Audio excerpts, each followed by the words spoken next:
So I'm Andrew Morris Singer. I'm a general internist in the OHSU Family Medicine Department, and I'm also the president of Primary Care Progress.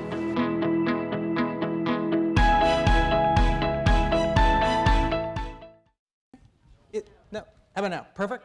Excellent. First of all, I just want to say how humbling it is to be in the room with so many primary care rock stars, people who've been fighting the good fight for so long and clearly still have so much energy in them. Kurt, wow, that was amazing. But I really do feel like I'm like backstage with Van Halen right now. So this is completely awesome, and I'm glad you actually know who Van Halen is. So Erin, earlier this morning, told us that team-based primary care is coming soon to a primary care clinic near you. So how do we establish team culture? And what are some of the tools for managing culture on teams? And what I want to suggest today is that the world of community organizing, specifically mobilizing teams of people to come together to fix problems they couldn't fix alone, actually has a lot of insights for us. Not just because of the work that we now have to do in primary care, right? Shift from Lone Rangerism, cowboyism, to team-based care, right? Pivot from self-reliance to interdependence. But it also has insights because of who we are as a community and some of the stuff that's brewing in here in so many of us. Now, before I tell you about some of my thoughts on this, let me give me a thumbnail sketch of my experience with team-based care, right? Essentially my credentials for talking about this stuff. So in 2010, I graduated from residency, right? Just like Nwano, I'm an attending. I know I look like a student. And I joined Advanced Primary Care Associates, a new patient-centered medical home at Brigham Women's Hospital, right? So multidisciplinary, team-based care, taking care of complex patients. And so I joined the team with Sonia the pharmacist, Sarah the social worker, Leslie the nurse care coordinator, Jennifer the physician assistant, and I was the anchor doc, right? I was supposed to lead team 2, likely based upon my training in team-based care and residency. Actually, let me take a second to tell you about my training in team-based care at Brigham Women's Hospital.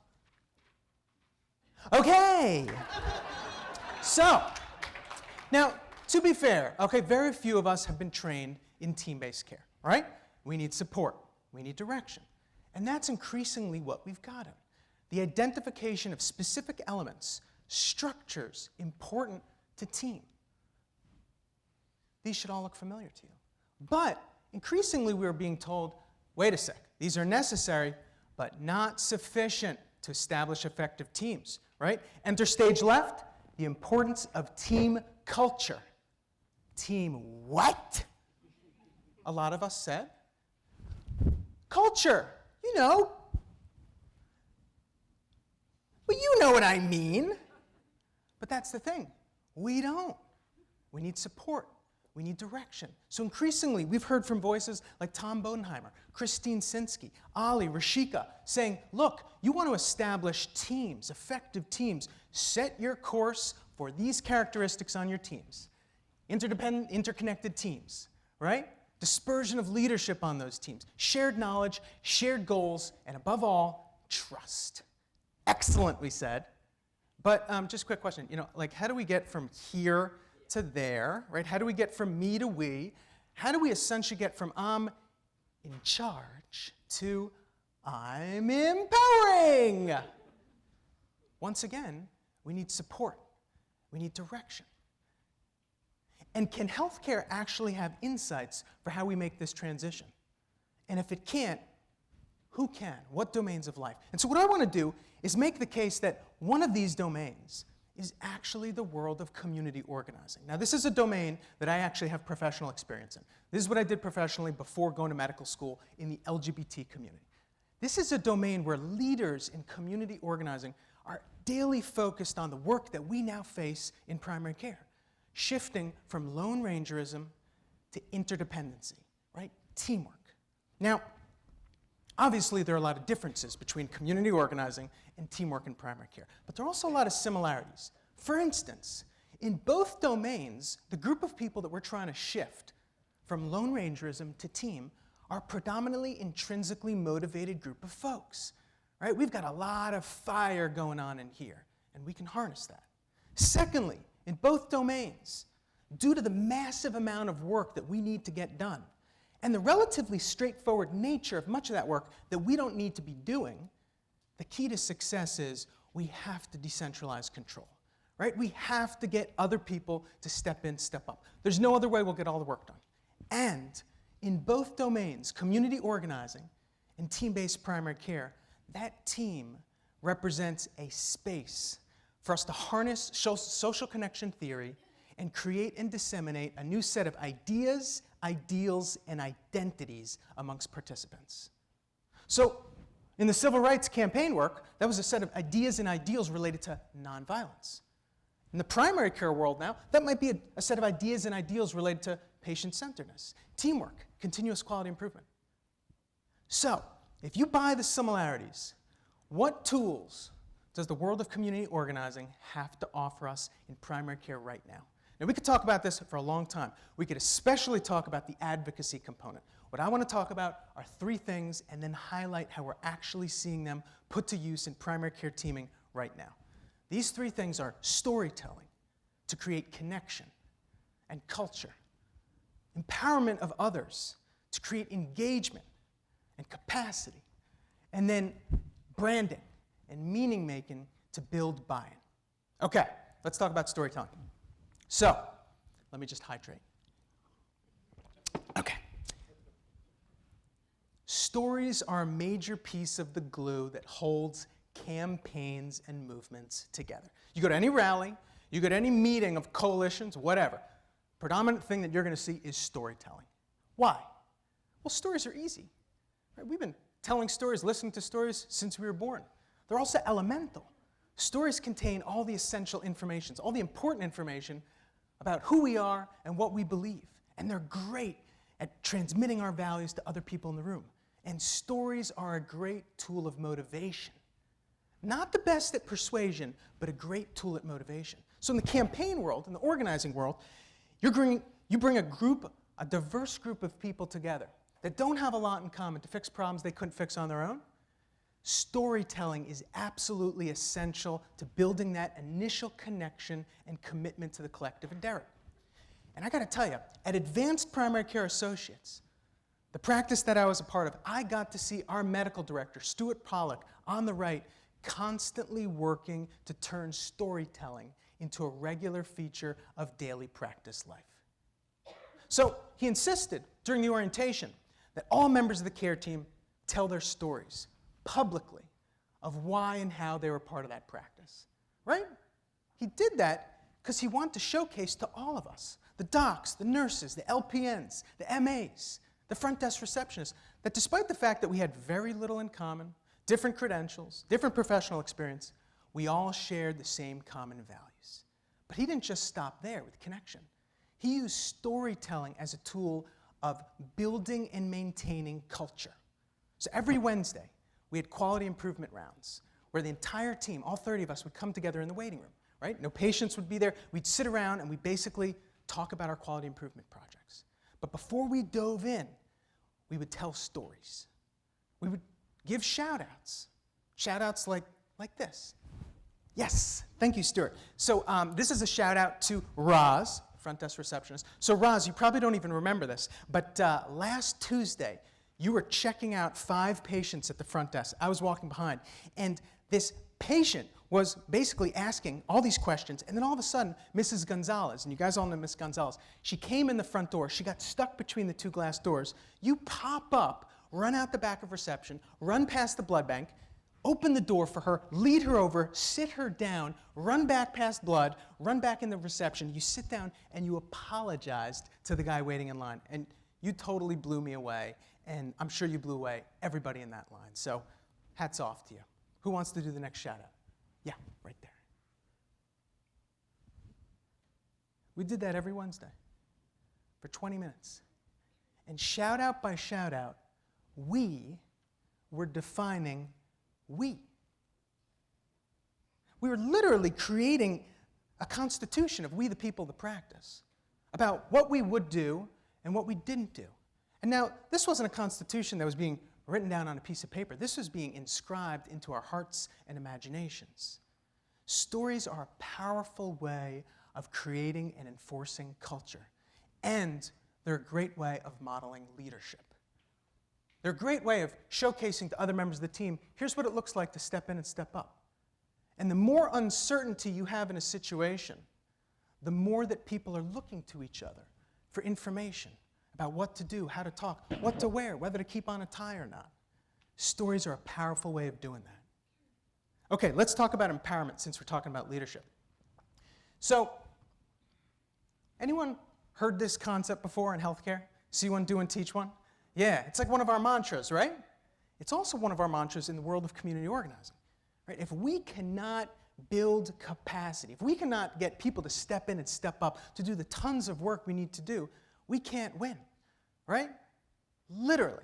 So one of the things that we have to do is not just get other people to step in and step up, but we, as Ali was saying earlier, we've got to step off a little bit, right? We've got to create room. We've got to give up a little bit of control, give up a little agency, give up some of our relationships.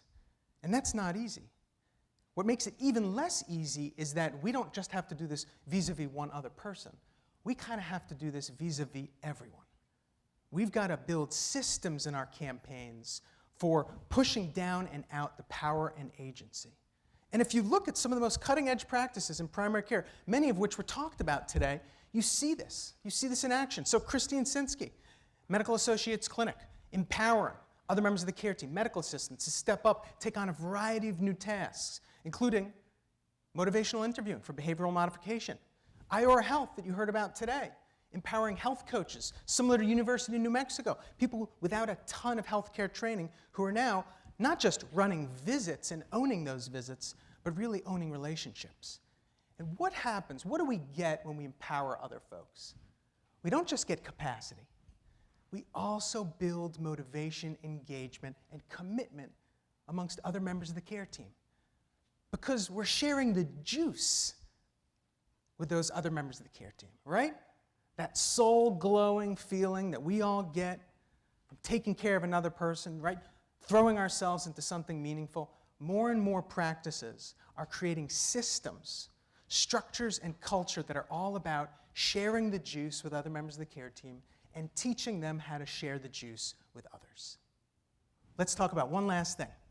Branding and meaning making. Look at any campaign, community organizing campaign, and watch the leaders of that campaign. And what you'll see is they're constantly engaged in branding the issue, articulating what's at stake, using words, metaphors, frameworks that are consistent with the values and experiences of team members. I mean, essentially, they're talking about what this is about and why this is important and why this is your fight too. Yes, you right there. And how your contribution that you think is kind of trivial, it's not. It's essential. In fact, we couldn't succeed without your contribution. These folks are constantly engaged in meaning making. And if you watch folks like Catherine Gottlieb, South Central Foundation, David Moen, Team ND, Rashika Fernandez-Poulet, IORA, they are constantly engaged in a cacophony of meaning making, helping people understand what is the vision, what are the steps we need to take to get there, reminding people about that, helping people articulate the vision in their own words, interpreting people's constitutions in the context of that vision. They're constantly engaged in that work. And that is a huge piece of the puzzle that enables us, the care team, to continue running the marathon. So friends, as you can see, I really believe that community organizing, in addition to a variety of other fields, has a lot to teach us about some of the teaming work that we need to do. But it's just not because, it's not just because of the work that we have to do. It's also because of who we are and what's going on in here right now amongst so many of us. I'm talking about the demoralization. I'm talking about burnout. I'm talking about the sense of disempowerment that so many of us daily face. So, when I was a community organizer in the LGBT community, I was traveling around the country to communities that were facing anti-gay ballot measures. I was training leaders basically how to defeat those measures, really nasty campaigns that the opposition was throwing up. I was in Bangor, Maine, Tacoma, Washington, Topeka, Kansas, Dade County, Florida. And what I saw again and again is that when you bring a group of people together to mobilize their power, right, to take on a problem they could never take on alone, you're not just building capacity. There's also a therapeutic impact for participants. I mean, think about it. You go into this community, and all these people are walking around, and they're feeling demoralized, devalued, ostracized, isolated, and disempowered. And through some of these campaigns, these wins, suddenly they realized, hey, I'm not the only one who cares about this issue, and all my neighbors don't hate me. And hey, we actually have a little bit of power. I was involved with a half dozen campaigns before I went to med school. Organization I work with was involved in dozens. Allied groups that we worked with involved in hundreds of similar types of campaigns. And do you want to know the legacy of all that work? All that mobilization, all that teaming, all that leadership development, all that empowerment? It's this. It's same-sex marriage in the United States of America in 2016, legalized by the Supreme Court. What a totally remarkable, seemingly impossible thing that we accomplished as a team. Now give yourselves a round of applause, because you guys are part of that. Yeah, thank you. Now, what does that have to do with us in this room right now? You might think I'm crazy, but I actually think the primary care community shares a lot of characteristics with the LGBT community. I mean, think about it. Think about us in the context of healthcare and LGBT folks in the context of America. Both groups of people are kind of walking around feeling a little demoralized, ostracized, devalued, discriminated against, isolated, and without power. I mean, I think about my own personal experience and realize that my parents essentially had the same reaction to me telling them I wanted to go into primary care that they had when I told them that I was gay. Yeah, in both situations, their response was, "No! What happened?" Now, am I standing here telling you that the plight of the American primary care community is the same as the plight of the LGBT community? No. But it's close enough. It's close enough that every single one of us leaders in primary care, and there are a lot in this room, and there are so many who are not in this room, we might want to consider, what would it look like for us to harness some of the same social strategies from the world of community organizing and bring that into our teaming efforts so that we're not just building capacity on our teams, but we're also building empowerment of team members, right? Giving them a sense of agency, a sense that they can actually accomplish something and fight back. We do this all the time with patients.